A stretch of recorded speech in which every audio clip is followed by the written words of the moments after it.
So I'm here with Neil Taylor, artist, and Neil, this exhibition is absolutely beautiful. For a start, I've seen lots of your exhibitions, and I love all of these paintings. I really do.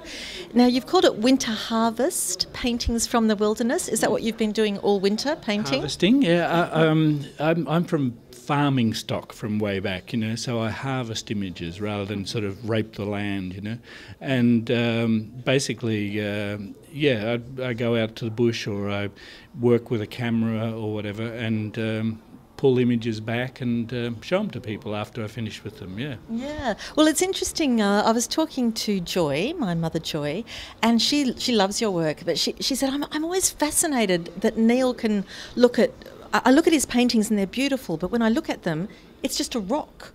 Or just a bush or something that I would just walk past. And she wanted me specifically to ask you, how does your eyes see these things? Like how do you make your choices? Yeah, there are certain things as a painter, as you've been doing, and I've been doing it for like 40 years or something.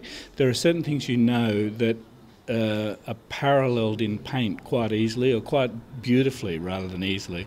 They sort of fit with a synergy somehow or other. So when I look around, I focus on those things almost subconsciously, and I focus on that as an image that could be a painting somehow or other, So no matter where I am, I've got this disease almost, I'm looking at things thinking, I could paint that, or I could paint that, in various ways, Yeah.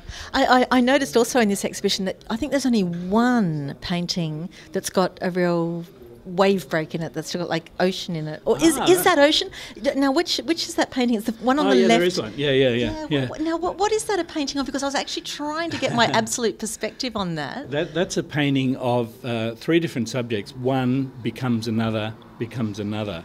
Right. So it's a sort of synergistic progression, if you like. All right. So there is a breaking wave in there. Yes. But that's land, I can see. Yeah, down below. Okay. So it's an illustration of a particular philosophy of how one thing is related to another and becomes another and then becomes another in the future. Oh, it's a very beautiful one. And I also asked you what was your personal favourite before, and you said it's always the last one that you're working on. Yeah. And I love that one with the birds flying over. It's a bit like that's the one that's still in my mind as all the problems. I still see them as all the problems of them too, but also. It's the one I'm still most enthusiastic about, because it's a bit like things that disappear into your past. The most recent thing that you've been doing is the most enthusiastic thing that you've got. Yeah. Well, I hope the exhibition goes very, very well. Everybody seems to be loving it, and thank you again for giving us all this beautiful work to look at. Thank you.